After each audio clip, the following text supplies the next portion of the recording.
Ahora entramos a la segunda parte del viaje de Jesús a Jerusalén, que hemos citado como Perea, Galilea y Perea.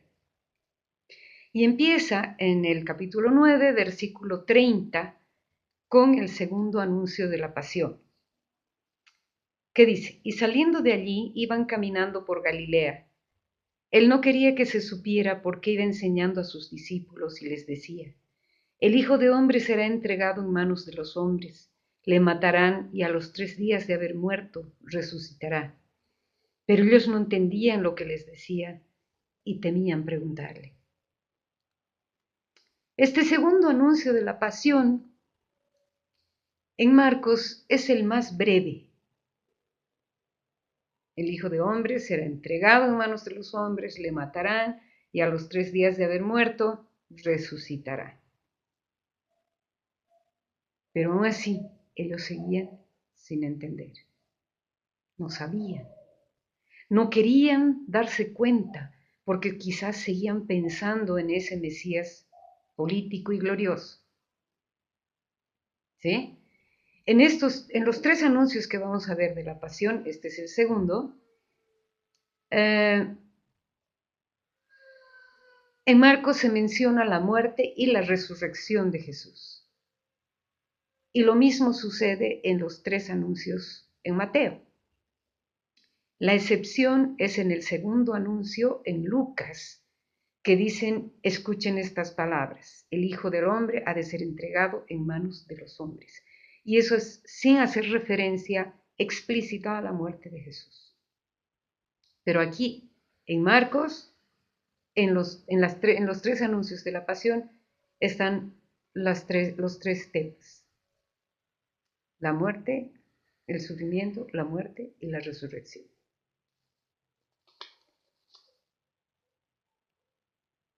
Ahora bien, aquí nos viene el versículo 33, que dice: ¿quién es el mayor? Llegaron a Cafarnaúm y una vez en casa le preguntaba. En Cafarnaúm ya sabemos que seguramente estaba Jesús en la casa de Pedro. Y Jesús les preguntaba: ¿de qué discutían en el camino? Ellos se callaron porque en el camino habían discutido entre sí quién era el mayor, quién era el más importante entre ellos. Entonces se sentó y los llamó a los 12 y les dijo: si uno quiere ser el primero, que sea el último de todos y el servidor de todos. Vamos a explicar después. Y tomando un niño, le puso en medio de ellos, le estrechó entre sus brazos y les dijo: el que reciba a un niño como este en mi nombre, a mí me recibe. Y el que me recibe a mí, no me recibe a mí, sino a aquel que me ha enviado.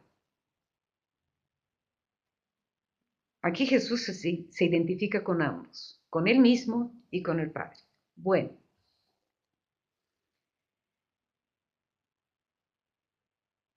¿de qué discutían? Ahí vemos la humanidad de todos los discípulos. En todo grupo siempre hay el deseo de ser el más importante, el líder del grupo, el jefe, el que lleva la voz cantante. Cada uno quería ser el más importante en el grupo de los 12. Y Jesús les dice, les muestra un nuevo orden en una comunidad. El que quiera ser el primero, que sea el servidor de todos. ¿Los dejó? Esos no. El servidor va a ser mayor que los demás, mayor que los otros, pero esa es la enseñanza de Jesús, esa es la realidad de Jesús, que en la última cena, en el Evangelio según San Juan, lo vamos a encontrar con el lavatorio de pies, cuando lleguemos a Juan. Pero ahora el Señor nos muestra que el que es mayor es el que más sirve, el que más entrega su vida a los demás. Es aquel que es capaz de dar su vida para que los demás estén bien, estén mejor. Ese es el más importante de todos. ¿Y quién ha sido ese? ¿Quién ha sido capaz de dar su vida porque todos estemos bien? Jesús.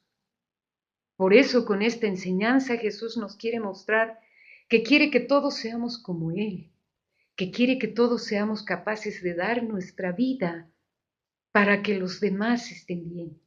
Y al decir dar su vida no quiere decir precisamente que nos entreguemos a la muerte como Él lo hizo, sino que demos de lo que nosotros tenemos, de lo que nosotros hemos recibido por gracia de Dios, sea en conocimiento, sea en bienes, sea en dones, todo lo que hemos recibido del Señor gratuitamente, quiere que lo demos a los demás de la misma manera.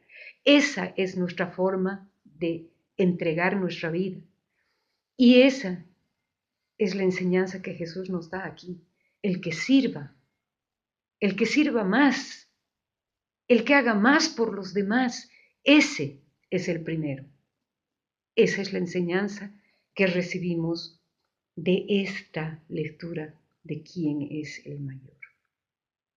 Y sigue, y dice, tomando a un niño lo puso en medio de ellos, y lo estrechó en sus brazos y les dijo, el que reciba a un niño como este en mi nombre, a mí me recibe.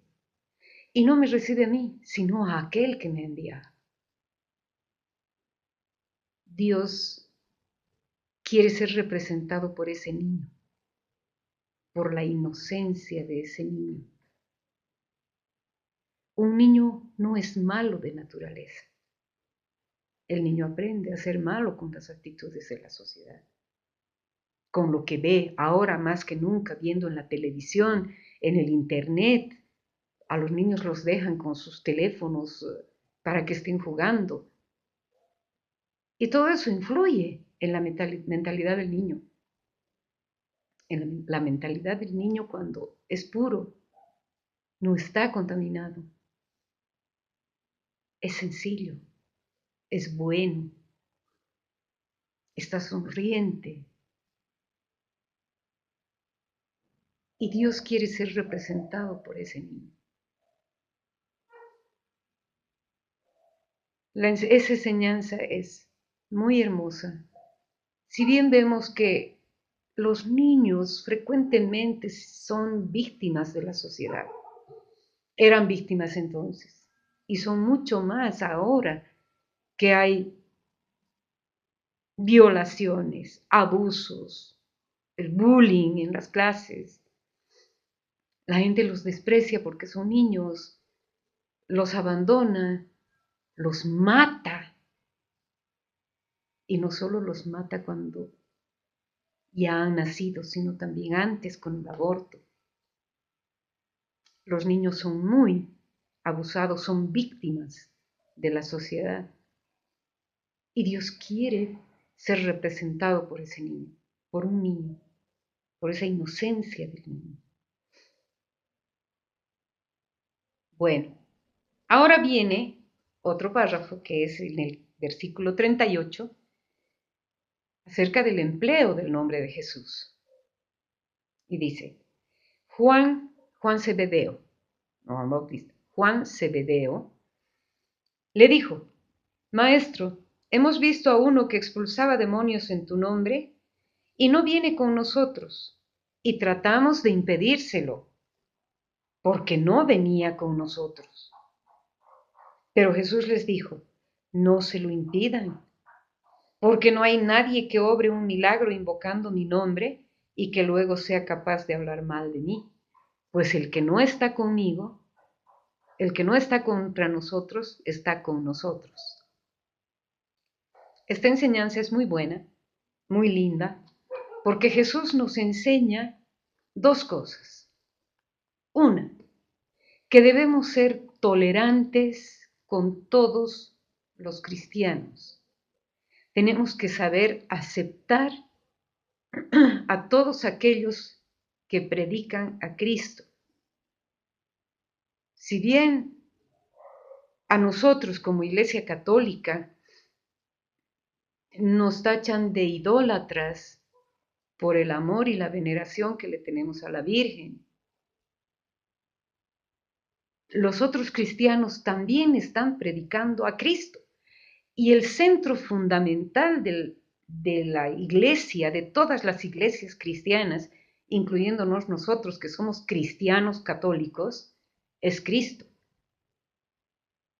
Entonces, esa aceptación y esa tolerancia es la que Jesús nos pide. Nos pide serenamente porque nos dice, no se lo impidan, déjenlos. Están haciendo obras en mi nombre y nadie que haga algo en mi nombre es capaz de hablar después mal de mí. Y es evidente, es evidente. Todos predicamos a Cristo en las diferentes iglesias, en las diferentes denominaciones. Estamos predicando a Cristo. Y con ellos es que el Señor quiere que seamos tolerantes, respetuosos de sus ideas, como que también nosotros pedimos que sean respetuosos con nuestras creencias.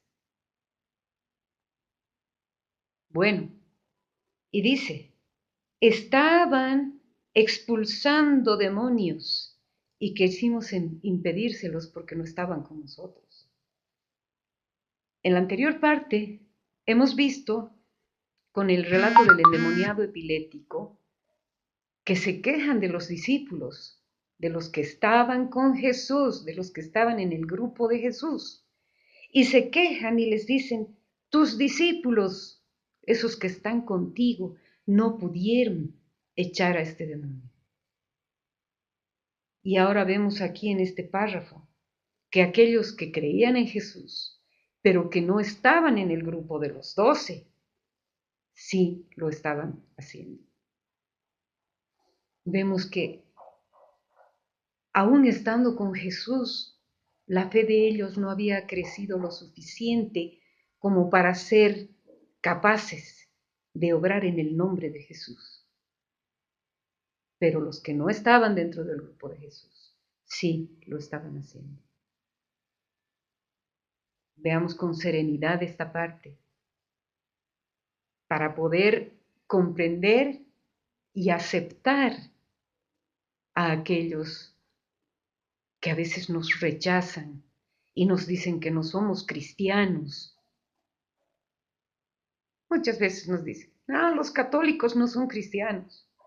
Mentira, los católicos somos muy cristianos, muy cristianos.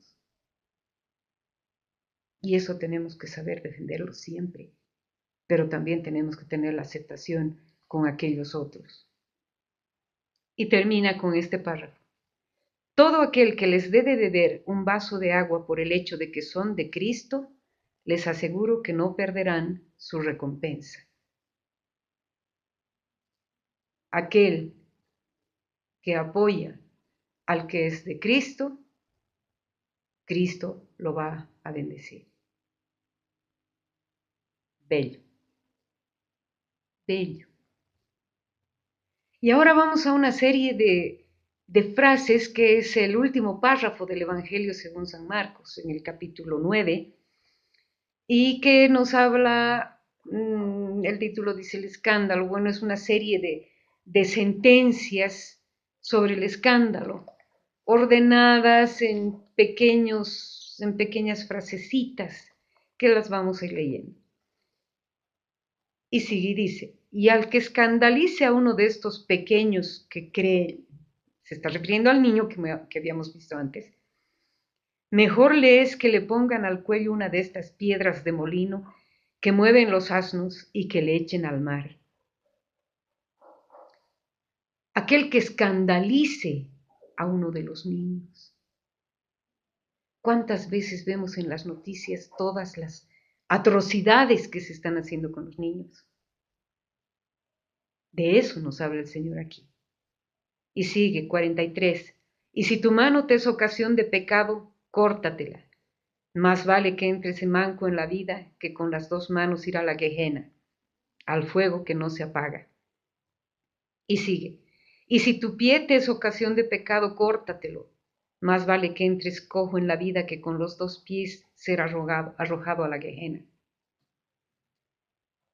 Para empezar, veamos, ¿qué es la Gehenna? La Gehenna, en el tiempo de Jesús, era un basural que estaba a las afueras de Jerusalén, y por ser un basural estaba constantemente ardiendo.